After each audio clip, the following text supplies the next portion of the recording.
Hello, craft beer lovers. Craft Christian here with today's first review. I am super excited about this one. Super excited. One of my favorite breweries, Jester King. Absolutely world-class, unique brewery, and they're located so close to me. I mean, I'm in Austin. It's my hometown where I grew up. As I've mentioned many times before, I love Texas beers, Texas whiskey, the craft scene, and Jester King is kind of the landmark brewery for really everyone in Texas who's doing it. Well, let me instead of talking about that brewery, let me tell you about this beer. This is the Oloy. It's kind of, I think I'm saying it right. And it is a barrel-aged sour brown, 6.3% ABV. So I'm just going to read off some of the info because I'm not an expert in this. I've been learning a little about it before I opened this up, so I'll tell you what I've learned. So it says, notes. In Britain, young mild ale was once aged in oak barrels to make sour old ale, akin to the sour brown ales of East Flanders. Based on a variation of our own farmhouse mild, Oloy is Jester King's tribute to that tradition. Unfiltered, unpasteurized, and 100% bottle conditioned. So let's break that down. First of all, that last sentence.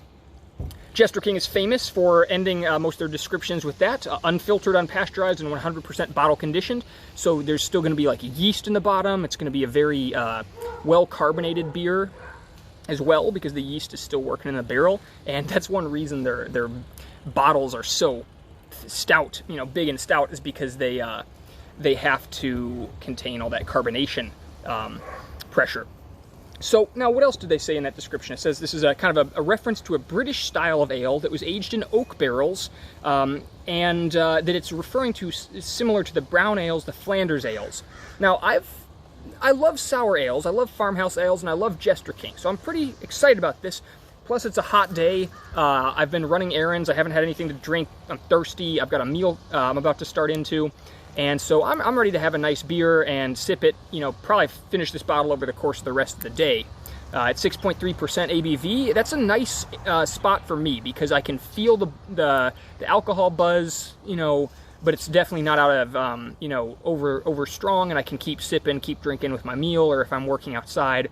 So I'm excited because it seems like an appropriate beer for the day. I've had this one in my fridge for a little while, and I think it's time to clear up some space. Now, I wanted to make sure you got a good look at this label. The Jester King is kind of famous for grotesque or weird labels, and this is really no exception. You can see this old dude's got kind of cross-eyed, big ears, and I like his cap. He seems to be wearing some kind of brown sweater. And then they've got this really bizarre words. These words, I don't even know if I should try to read them because they're written in this kind of strange dialect where the accents they tried to write the accent into the text. So it says, "Oi, dems was the good old days. Rowdy gigs in Stoke-on-Trent filled with the stench o' discontented youth. Oh, but the times they do change. The next thing you know, you're plucking an upright bass in a gypsy fusion proto-funk band and touring stateside for a bunch of Yanks. But all's well that ends well, as they say. As far as I see it, I may be old and soured, but I ain't stale and stiff." Well, apologies that you had to listen to me read that, but that just indicates if you've never had a Jester King beer, well, if you've had a Jester King beer, I didn't raise your eyebrows at all just now. You're like, yep, that's, but if you've never looked at one of their labels, you might be like, what the heck is Christian talking about right now?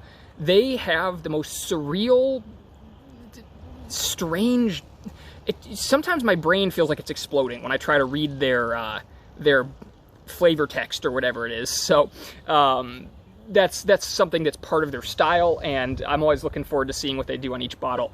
And then finally, last thing I see right here is the ingredients. I love how they list the ingredients because it really emphasizes how simple and kind of pure this drink is. And it says ingredients: Texas Hill Country well water, malted barley, wheat, oats, hops, mixed culture of brewer's yeast and native yeast, and bacteria. So, to get a sour beer, I'm pretty sure, you're usually, not usually, a lot of times wild yeast is involved, so gives it sort of a sense of where it came from, and this is using native hill country yeast, and I can usually tell the Jester King yeast taste because it's a very distinctive flavor that if you've had it a few times you recognize it immediately and you're like, yep, that's a Jester King. So, brewed and bottled in Austin, Texas by Jester King Brewery, and in terms of when it was made, this is blend number 6 from January 2020, so it's now mid-November 2020. It's been, it's been almost a year since this was bottled, I suppose. But for this type of oak-aged, old sour, that's really not the biggest deal. I'm not really concerned. If it was more of a hoppy IPA or a pale ale, of course, I wouldn't really want it to be 11 months since it was bottled, but that's not an issue. Okay, I think that's about it. I'm about to pop it open and pour it, and as usual, I'll take a quick break to take a few photos for my Instagram, which is at Craft Christian Reviews on Instagram. But then I'll be back to taste it and smell it and do all the fun stuff. So let's open this one up and see how it looks when we pour it. I've had one of my other Jester King reviews. When I opened it up, it just like overflowed like crazy. So I'm hoping that has only happened once. I'm hoping it doesn't happen this time. They must have bottle conditioned it or something. No, I think we're fine. I gotta show you the, oops, where's that camera? The Jester King cap, of course, legendary. All right, let's see what this thing looks like. So remember, when I pour this, I'm gonna go take a picture of it real quick, and I'll be right back, okay?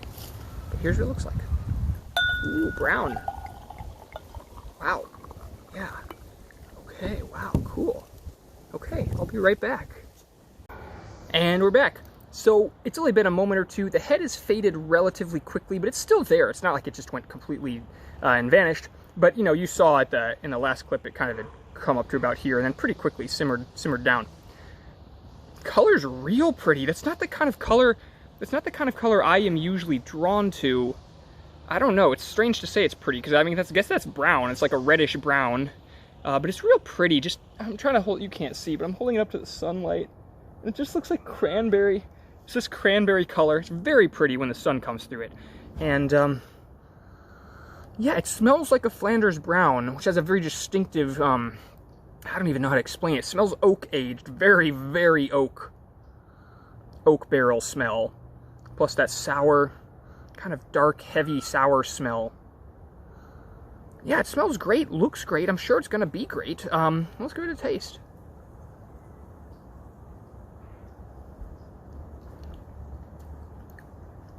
Ooh.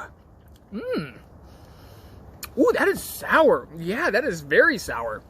Immediately. It's almost puck. I love sour stuff. I mean, candy, when I was a little kid, the Warheads was like incredibly sour candies that would rip your tongue to shreds because it kill your taste buds with all the sour stuff they put on it. And this is obviously not that sour, but dang, I'm used to sour stuff. This is quite sour, and I like it.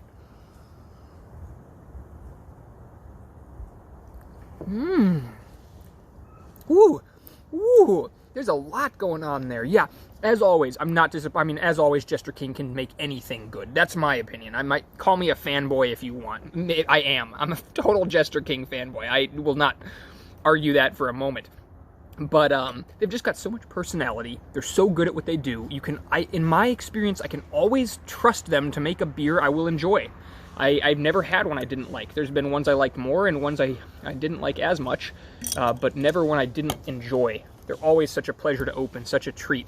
Now, to be fair, they're pretty proud of their beer these days. The prices have gone up and above what they might be for the equivalent amount of beer from another less well-known, less prestigious, that's the word I'm looking for. So they know they're prestigious. They're respected all around the country.